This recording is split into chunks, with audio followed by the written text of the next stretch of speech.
So since the beginning of the design community, so I think one big goal of the design community, which was founded a year and a half ago or so, was to create an open space for design to happen that is very loosely organized. And I think that's happening, as demonstrated by projects like Albi and this hackathon here.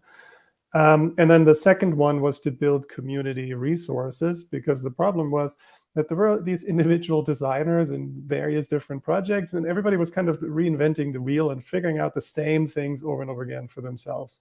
And so the idea was to build these kind of human interface guidelines for Bitcoin, which is the guide. And then as we were working on the guide, we realized, well, we can't just describe all this stuff in text. It needs to be visual. It's better to show it too. So we created all these UI mockups, and that turned into the UI kit. And then an extension of that ended up being the icon set. And I'll show those here in my background. So bitcoin.design/guide is where you find the guide. Then bitcoinuikit.com. I'll go over that a little bit later. And then bitcoinicons.com. Those are kind of the primary resources. And I think together those provide a really good foundation. Because as you may know, if you open a design tool, you get greeted with a completely blank canvas. There's absolutely nothing. And you have to come up with every button, every piece of text. You have to define every color, everything. There's nothing. So by providing both a lot of best practices in the guide with matching a UI kit, I think it makes it much easier for designers to just start working off of a really solid foundation and then just focus on the things that make their project unique. So if we look at the guide, I'll expand everything in the sidebar here real quick. There are around 50 pages or so. Just loosely, the way it's structured is that we have a getting started section, which is, so if you're maybe a designer new to Bitcoin, you don't really know much, it provides that introduction. So, why Bitcoin is this unique thing, what makes it special.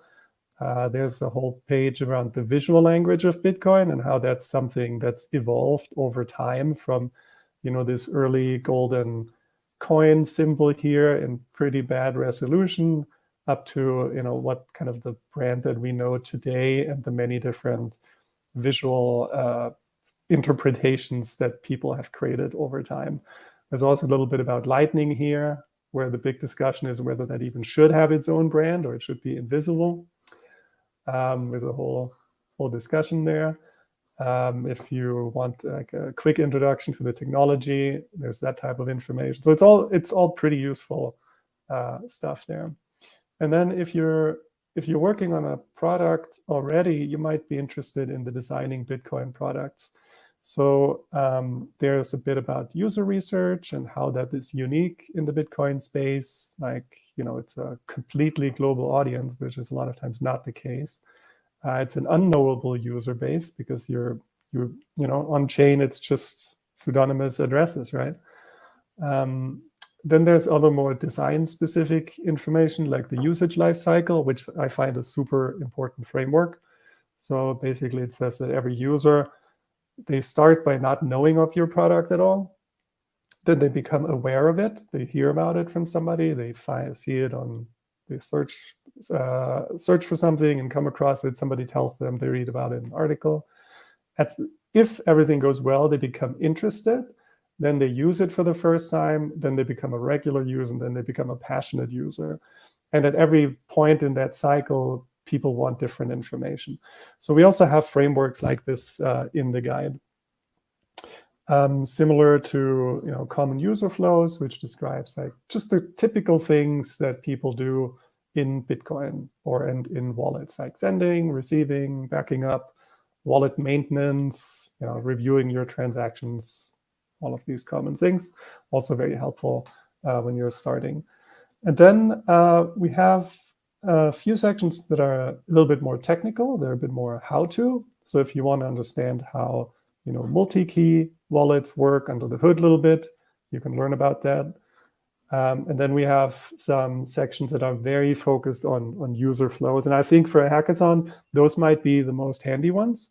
So for example, if your application that you're working on involves sending Bitcoin, you have this whole page here that describes the process. So it talks about how payments can be initiated, like what we already talked about, what we discussed earlier with all these different payment formats. You could scan a QR code, you could copy paste, you could click a link, all these things. Then how an application can display all these different scenarios, what to consider there. If a user wants to manually initiate a payment, what's important, how fees are handled in different scenarios. And you see all of these mock-ups here. And those mock-ups, they're all in the UI kit. So if you're looking through a page here, and let's say you're working on sending Bitcoin, you're like, okay, I want to use this screen here. Then you just go over to the UI kit and you have a copy of it. And so let's do that right now. So I'm here at the Bitcoin UI kit. It's a very simple landing page that talks about how it includes basic elements like colors and icons and buttons and things. It includes all kinds of components you can use. Hey, fellow Jetster. Okay, perfect, thank you. And then it includes all of these screens here and user flows. And then we also have the icon set, which is also part of the UI kit. So I'm going to switch over here to Figma. And here is the Bitcoin Wallet UI kit. So if you're not familiar with Figma, it is a very popular design tool these days. And I think something that they did really well was it works pretty much everywhere. You can it works as a desktop application on Mac and Windows and elsewhere. And if you're in Linux, I don't think it works there, but you can always use it in the browser. And not only that, but they have a really good free tier, and you can work collaboratively, as we saw earlier in the conversation also. So we can, like 5 people can work on the same design together. So it's pretty frictionless. So the Bitcoin Wallet UI kit is part of Figma community, where anyone can publish files that they just want to make available. I think it's licensed under Creative Commons, where it is at the bottom right here, 4.0 says right there. So if I want to start using this, I'll just press this button up here, duplicate, and then I have my own copy of this UI kit here. And feel free to raise your hand, ask questions, put things in the chat here if you want to interrupt or have any comments. Want me to go slower, faster, or anything else. And so taking a quick look in here, if you're not familiar with design systems, a big part of it is componentizing everything. So all of the texts, font sizes and styles are standardized. All the colors are standardized. For example, the whole system is based on this set of colors here. Same with icons and the type and all of these different form elements. And there are, just like in code, there are main components. So if I change a component here, every copy of this component will be changed across the whole file. So that makes it a lot easier than later to turn it into code as well. Also have some Bitcoin-specific components here, like a fee picker and balances. So there are just a lot of really handy things if you're designing a Bitcoin application where you just don't have to come up with all these. You just kind of copy paste and you're ready to go.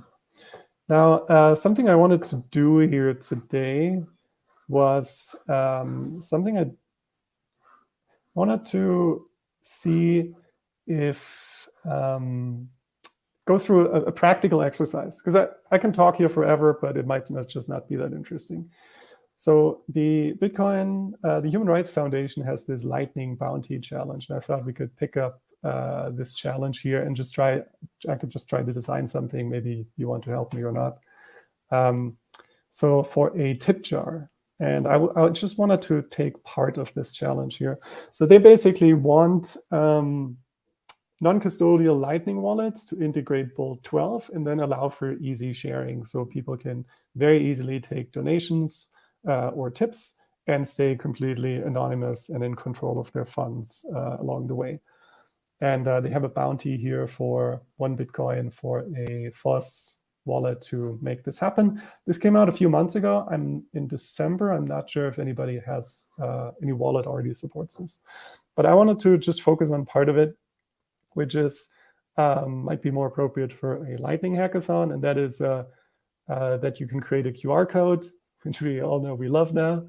And that QR code can be pinned to a Twitter profile, printed out, and displayed in a store. So I was thinking we could design a simple app where you authenticate via WebLN, and then you put in Lightning address or LN URL pay or something, and then it gives you these. It automatically creates some really nice visual you can put on Twitter with your QR code, or it creates a landing page for you, or it creates some PDF with the donation information or the tipping information that you can print and put in your store. So something fairly simple, but that then allows for to go through some of the components in the UI kit.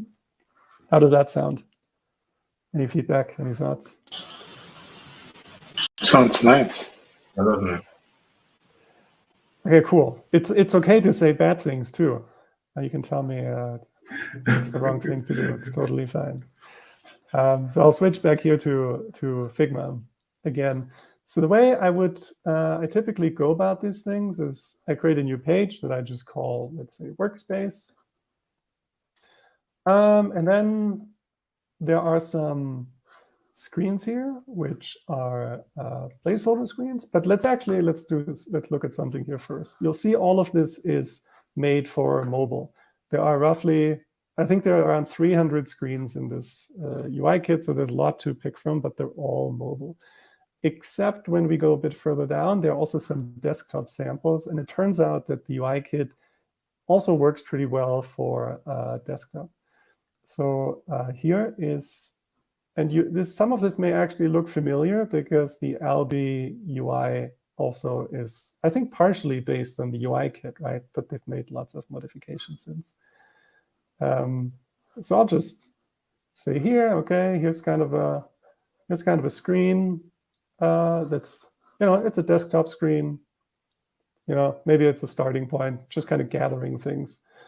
And what I typically do is also grab this one here. So just kind of gathering things that are kind of helpful, right? And one of the first things that I typically do is, whether this is mobile or not doesn't even matter so much. It's just kind of loosely thinking about the user experience.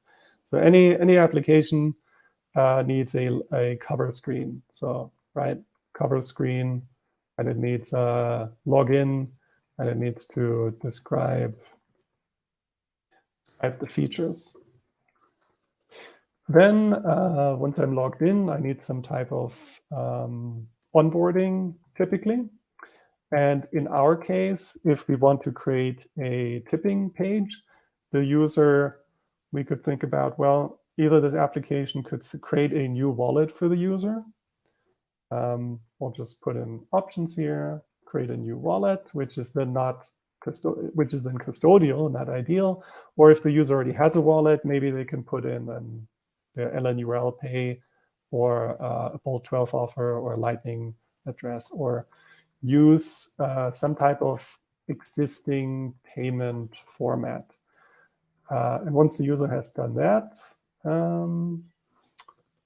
then I think the end goal is then I want to have let's just say, okay, at the end, what I want to have is a shareable Twitter image with my QR code. I also want to have a landing page, and I want to have a printable PDF. Cool. So that's kind of what I want to end at, right? In order to get there, I need to set up my wallet. And I would assume that I also want to customize it, right? Because when when let's say let's create the landing page for me to collect donation, it's not just like there's a QR code, but I also need to tell people why and who I am, so that I'm Christoph. Here's a profile image, and I am collecting donations for my open source work, or because I was affected by what's happening in Ukraine, or some other good reasons. I need to make my case in a way. So other people see that. So there's probably some customization where I want to personalize my account. So that's kind of roughly what we have here in this whole sequence. And now we can start roughing things in a little bit. So let's see, what do we have in? So we need some type of cover screen. Okay, so cover screen we can grab from onboarding. Just going to copy that over here. Then maybe we need to explain the features. So I'm going to grab some of these screens here. Okay. So let's say, I have a cover screen, then we explain the features to the user. Maybe then we need some type of login. And since this wallet does not, here's something, choose password. Maybe we can abuse this one here later on. So hold on, do we need a login? I guess when you create a new wallet, yeah, I guess we need some type of authentication, right? So that's probably using, I don't know, something, authentication, ln, kind of the same problem that we've talked about that John was designing earlier already. So let's just say, let's see, do we have another screen? So what I typically do then is I go through here and I try to find screens that kind of roughly cover what I'm looking for. So it becomes a little bit of a piecemeal, but then it allows to rough everything in, and then the real customization starts. In the end, we're also going to need some type of request screen with a QR code, which is here. And maybe we want users to enter an amount when they make a donation. So we'll just take these two screens. Okay, so this could be part of the landing page here.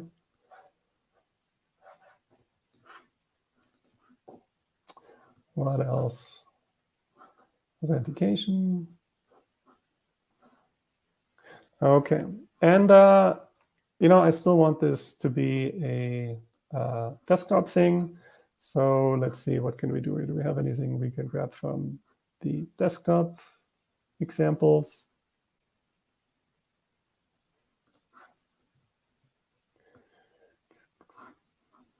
I'll just grab this one here, see what happens.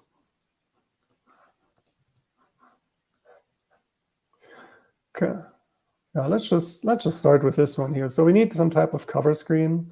So I'll actually grab all of these elements here. And I'll put it in here.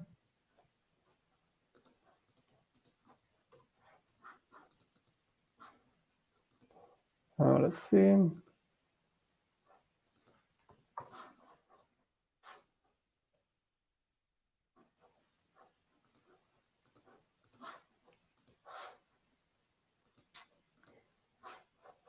Let's be a little bit taller here. And so what should we call this thing? Actually, I'm going to switch over here to the 3D freebies that I grabbed from Ed. Who created this one? So I need kind of a cool logo or something. So we'll just yeah, go for it. This was Alex and Lubin over at PeakShift. Okay, since it's a tip jar, maybe we'll take the little piggy here. So it's not going to be the Bitcoin wallet. I'm just going to Lightning tip jar. And then we have create a new wallet option here. And then log in with Lightning, where we are.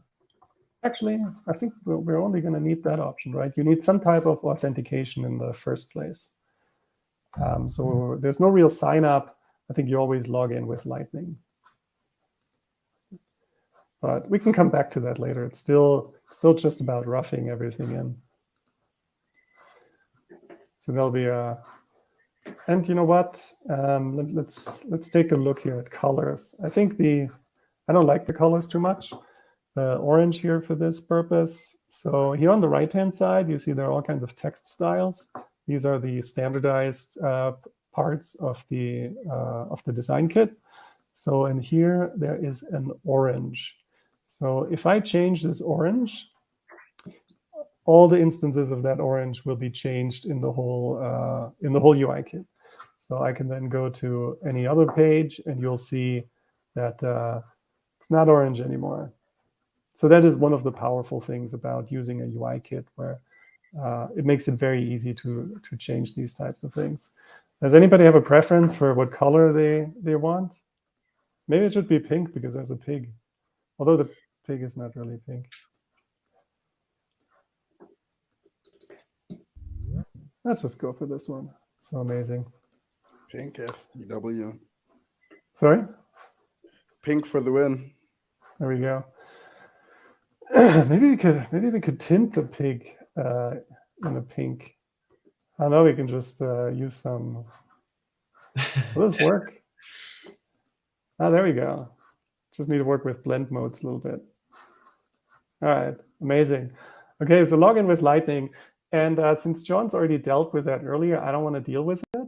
So let's just focus on the next part of our experience. I'll copy another screen here. And so next, what do we do next? Let's look at our rough outline here.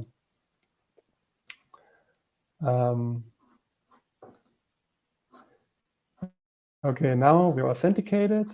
It somehow magically worked, and now okay, we need to tell people what we're actually doing here next. So again, I'll just grab some of the content here from this mobile layout. I'm going to put it in here. And to me, I mean, obviously, I built the big parts of this whole kit here, so it'll be really intuitive to me, except for what I'm doing right now, where I'm trying to figure out why there's all this spacing here at the top. But any design system is kind of like that, right? You kind of have to get into it and understand the components in order to, be fast with it, with using it. Yeah, totally. And that's why I also recommend just, copy pasting, and then it's to me, a lot of this is about approximating and then narrowing on over time to get closer and closer. But seriously, why is there what's going on? Oh yeah, here, there we go. Okay, so we're logging in, and then now we need to figure out what are we actually doing here? Like, what's the primary feature? We make it easy for you to accept donations with Lightning. Like, that's our primary benefit here. I don't even worry about the text below right now. And then we'll just say, okay, our second benefit is use your existing Lightning wallet, or easily, or we can also set one up for you.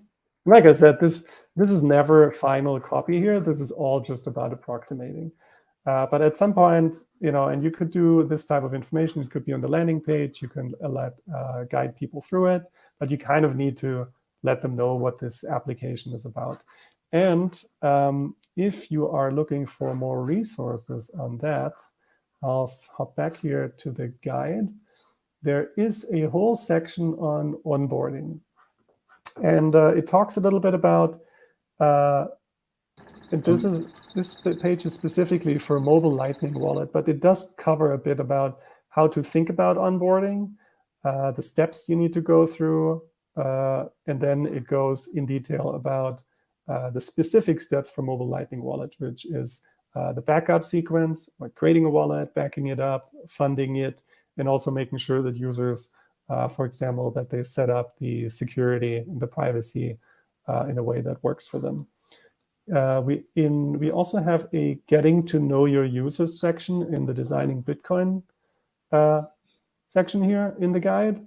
And that is a bit more about the research in order to figure out who your users are and what they're actually trying to achieve, and how to learn about what might be most beneficial to them. So there are some resources in here too. Actually, another one good one is user research resources, which has all kinds of articles and research papers and blog posts that might also help you kind of get an idea of how people think about Bitcoin and Lightning in the real world and what's worked and what hasn't and all these different things. So lots of stuff in the guide here that might be useful for you. But okay, so we're roughing things in. Initially, we just had like a line of text. Now we're going through, we have a cover page, we have some introduction. Now we need to give people more options. So let's say, how do you want to set up your jar? And we don't need pagination dots anymore. Let's say we want some options. And for here, I'll look through my library of components here that are included. And I want a framed list item. And this is like what John's already said, is that if you know this well, then where is that thing? Framed list item. Here it is. This is kind of what I'm looking for. Because I want these big options here, right? Where I want people to choose, and I want to have these big visual options here that to choose from that are just easy to tap on and figure out and understand. And in here, in these items here, there's a subcomponents here. This gets a little bit into this takes a little bit of, I think, getting used to. But at a certain point, design systems get a bit complex, similar to the way that coded components get somewhat complex, where you have these nested layers of components. So for example, this center part of these items here is actually its own component. And I can customize it here on the top hand right. Different component instances have these options. So here, the type is set to have a title, a description, and a progress bar, but I don't want the progress bar. So I changed the type to just have a title and a description, and the progress bar disappears. And I'll do the same over here. And then here on the left, do I want an icon? Not quite sure.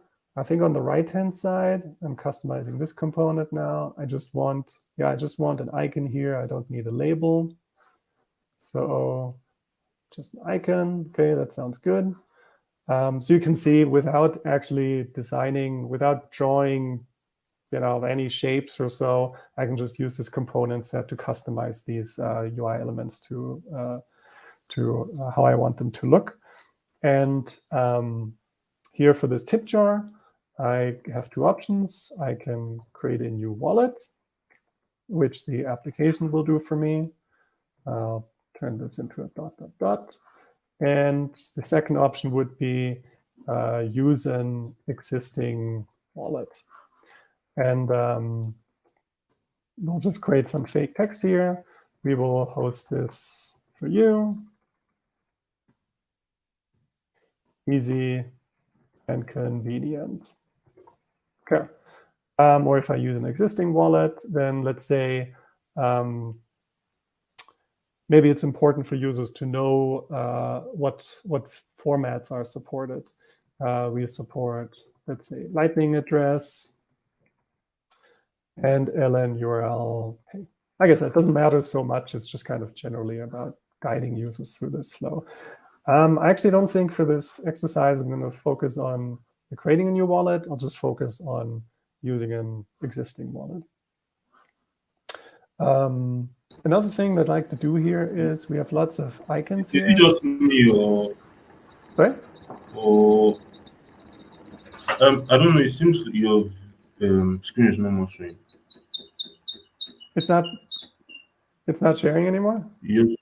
It's probably bandwidth, Precious. So if you're having problems here in Jitsi, you can check the YouTube stream, and it'll probably buffer. Okay. Okay. Yeah. All right. All right. Okay. All right. Let me know how this is for you so far. Just kind of going through this, as I would do it when I'm designing something like this. And okay, so now we're at the step where, so I'm not going to focus on creating a new wallet.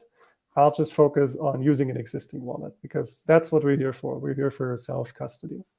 So when I create an existing wallet, there's actually something else that I can steal, and that is in the contacts page. So these pages here, this is exactly what you would see in payments contacts. It's all of these screens. Hold on, here we go. This is the right thing what I'm looking for. Here in payments contacts, it's all the designs here in this screen. And contacts is actually, it sounds very simple, right? You just, you add, like in your regular address book, you add a name, an email, an address, very simple. The thing is, it's not so simple with Bitcoin payment formats because they're all kind of different. On the one hand, you have Lightning payment formats, and then you have on-chain, and then even on-chain, you have the difference between a Bitcoin address, which can be used multiple times, but should not. And then you have something like an extended public key, from which more addresses can be generated, but it should not really be shared. And then on Lightning, you have things like you have node IDs, you have bold 12 offer codes and addresses, which are awesome, but they're not broadly supported. Then you have ln URL, and then you have Lightning address, and they also have their own particular details. So there's actually a good amount of complexity in this screen. And the good thing is I can steal from this one here. Because what we're looking for right now is that the user enters some type of address from which then this tip jar page, landing page, can be generated. And that is very similar to when you create a contact and you enter an address. So, and the way it works, the way it's set up here, the screens that are in the UI kit is one screen that explains what an address is. This could be for the first time a user adds a contact to their address book. And then there's an input field where the user can type something in. And then there are different things that can happen. So for example, if you enter a Lightning address, this is a valid address you can make repeat payments to. Or it says, hey, this is a single-use on-chain address. You can use this one time. Or it might say, well, this is an address type that this is a valid address type, but we cannot, this application does not support using it because of privacy and security. Or it says it's not even supported, right? There are all these different states here. And let's just say we want this one here.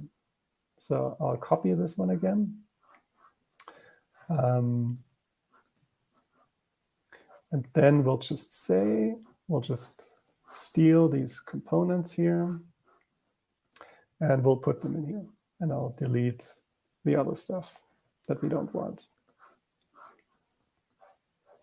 Okay, so now the user has chosen that they want to use an existing wallet. And now we have to say, please enter your address. And because this is, we want the person not just type things in, but to already kind of know what they can type in. So we support formats X, Y, and Z, because those allow for, let's say, repeated payments, right? Something like that. And maybe I'll just hide this one for now. We'll hide this altogether. Good enough for now, right? We're just approximating. And I can delete this one here again. And we can also, this is also not so important right now. I can also customize these elements up here. There are all kinds of icons available. We can put our piggy back here. We can use more 3D elements, anything we want. But I don't think it matters so much for this exercise. Okay, I type in this address. There will be some validation.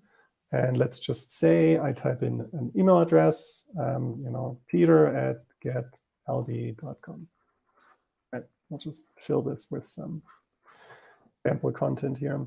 And then I need a button. So I'll steal this button here. And one of the things that, if you're not familiar with how Figma works, you'll notice Piggy, exactly. Good comment there. If you're not familiar with how Figma works, I'll just show this real quick. So in most design tools, like traditional ones, let's say like Illustrator or other tools, you kind of had to place everything manually. And then, but that's not, and we know from browsers now, right? There's like a default vertical layout. You use CSS, you use Flexbox, you have all these automated systems. And Figma supports something similar. So I can, take multiple elements and I can group them. Just going to hit Command G here. And then on the right, I see this option here called Auto Layout. So then this allows me to align my content. I can set the spacing between elements. I can set different padding here around elements. Or I can just say they should be left aligned or right aligned, or let's see, let's make this a little bit more obvious. I have all these alignment options here too. So the whole UI kit is set up for this. So by default, as you've probably noticed from me doing this, when I type in text, everything kind of flows nicely. And you don't have to worry too much about the layout. It's also another helpful thing because it's kind of tricky to set this up from scratch, but with the UI kit, you get this for free. How are we doing time-wise here, Ed? Do we have 5 minutes or do we have more? We've got about 5 minutes, but I reckon we can stretch to 10. Oh, I haven't gotten too far here yet, huh? So yeah, the way okay, so this might have to be my take-home exercise here. So after you enter your address here, I would then have another screen where you would probably have some type of logged in state, maybe something like this. I'll just steal stuff here again. And I'll delete all of this here.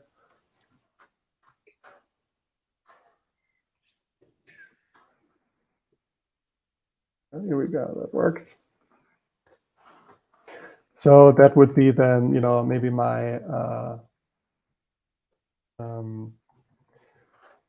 so I would assume it would be something like this, where I have a wallet here, and this would be, let's say maybe piggy@lb.com, because it's where I got my Lightning address from.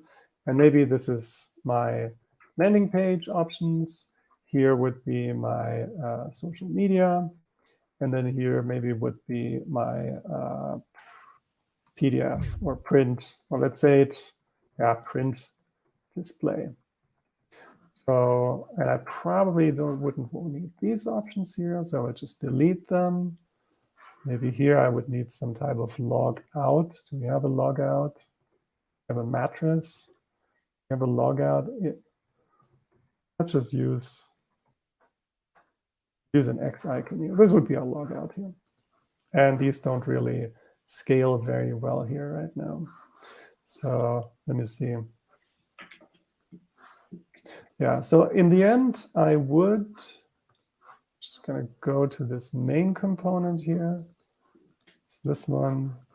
Just gonna make some quick adjustments here.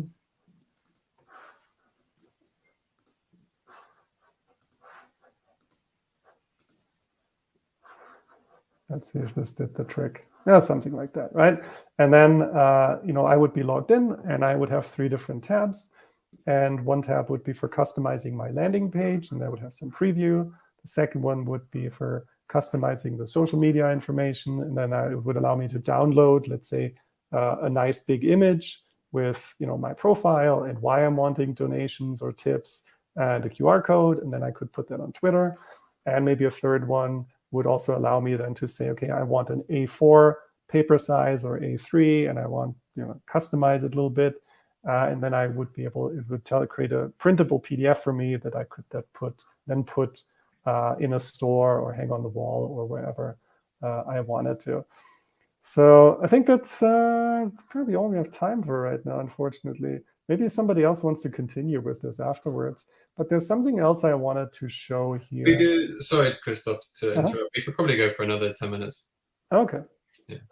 Okay, cool. Then let me keep show. it going. We just have to keep you running on the side. Okay. Yeah, and everybody in the audience too, just let me know if you want me to do something else.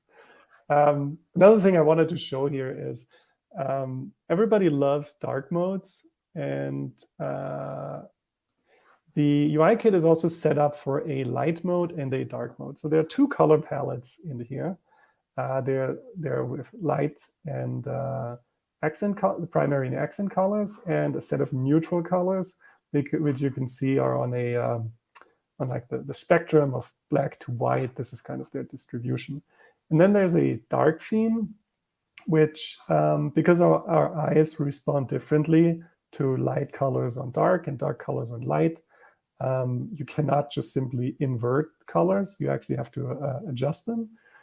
There's also a dark theme. And the way that you would use them is there is a plugin in Figma called Lights. And I'm actually not sure if you'll be able to see this. Right now, I'm clicking at the top of the screen. I don't think you can see this one. It doesn't show in the preview. But I'm going to my plugins, and then there's a plugin called Lights, and it has 2 options. One is called on and one is called off. So if I turn the lights off, it's going to take my selected screen here, and it's going to switch the colors to the dark mode. And here we go. So I basically, with UIKit, with one click via this plugin, I can automatically convert my colors to the dark mode. And you'll notice that I have not, because the primary color in the dark mode and the light modes are different by necessity, because they need to be slightly adjusted. I also need to update my my primary color in the dark mode. And maybe I want a slightly different pink here. So I'm just adjusting that right now here too. But yeah, so basically you get light mode and dark mode for free. And maybe you want your dark mode not to be using black, but maybe you want it to be, let's say, dark pink. Maybe that is your favorite color here. And then you could have slight offsets here too. So yeah, the customization works. Once you have set up a system like this, it's really nice to work with, to focus on what makes your wallet or your project unique. And okay, let's just look at this here real quick. We'll just try to focus on the landing page here. So I'll again use the component states here. This is a nav component. It has active and an inactive state. So I toggled this one to active, and I'll make this one inactive. And I'll need to adjust the spacing here, for which I go to the main component. This is all stuff that I can, guide you through some You can ask me about this stuff separately if you want sometime. And let's just very quickly try to come up with this landing page thing here. So we'll need some way of customization. So we'll just say, okay, we'll just have a sidebar, right?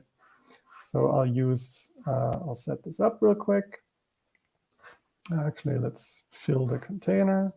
So this will be our sidebar for customization, and this will be our landing page preview.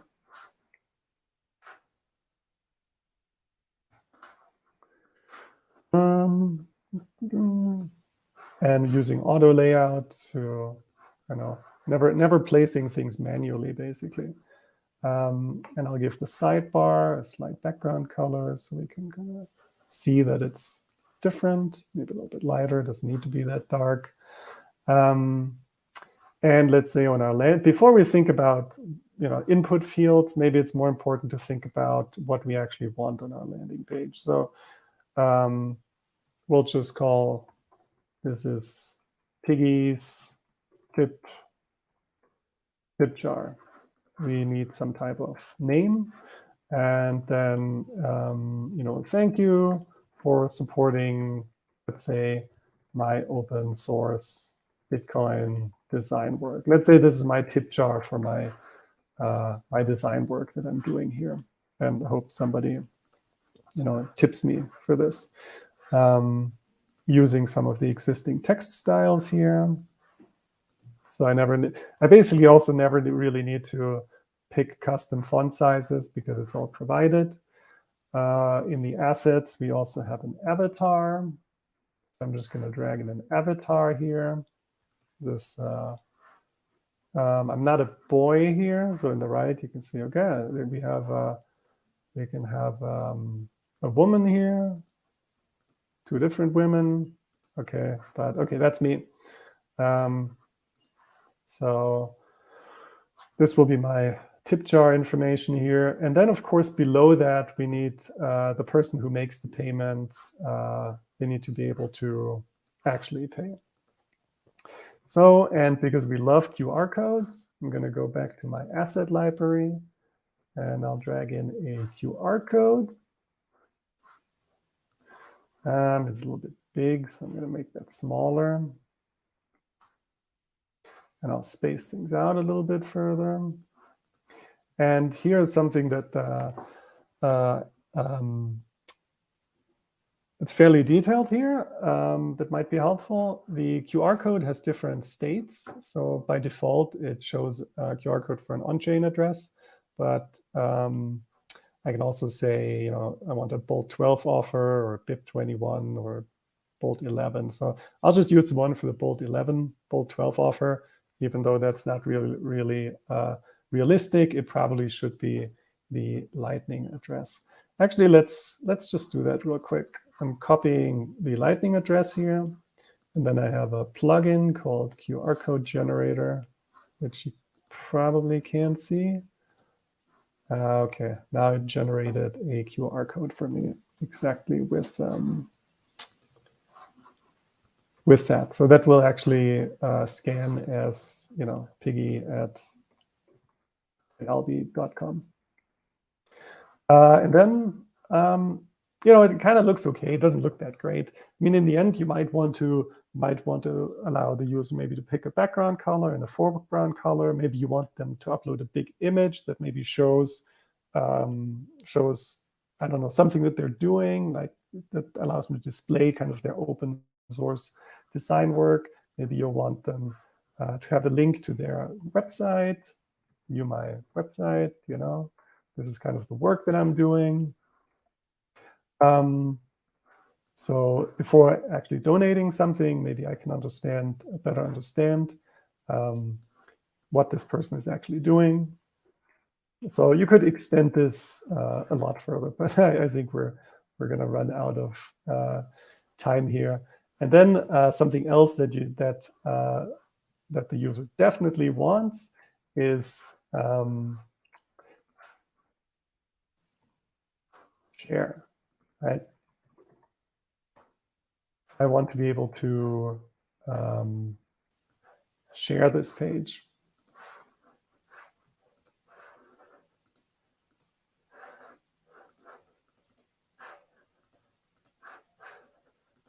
clicking around here a lot. So, and then, this looks okay right now, but let's wrap this up. So in the end, visualization options, just put them up here, would be probably a bunch of different input fields. So I would be able to, let some spacing here. So in the end, I would be able to tap back and forth between landing page, social media, print display. I would have some different customization options. And in the landing page, I would be able to share a link to this landing page. I could put that in my Twitter profile or somewhere else. And then I would, have those sats coming in, hopefully, for my awesome open source design work. Or in social media, I would have similar options, but I would see kind of a more image-based preview, and then I would probably have download options. So it would, again, be a QR code and some text, but the layout would be different because I think social media services, they have very different expectations for images. Otherwise, they crop them and it doesn't look good. So this service could simplify that a little bit. Or for print display, there might be different formats. And actually something here in the Send Bitcoin page, there is an example here that I put together for a screen where the user scans a QR code. I would imagine something like this would be generated in the end. Like something like this as a PDF that I would then be able to print out, and maybe, I'm at a conference or at my store or wherever else, it would create a page like this. Maybe it could be more visual. Maybe I could design it somehow. If super expressive too. And then I would be able to print that PDF and then put it up wherever I want. And then if somebody stops by, they would just have to scan this QR code, and the money would go directly to my Lightning node, ideally. Depends on how the user is set up. Design is a fantastic planning tool. When you think about this here, is you start with a little bit of text, and then you kind of loosely organize the sequence, and then you put something like this together, and you do another 1 or 2 or 3 revisions on this as a team, as a group. I think it allows you to plan really well, because when you start with code, you're instantly thinking about the logic of code, and you're thinking about API calls and libraries and terminal commands and all of this stuff.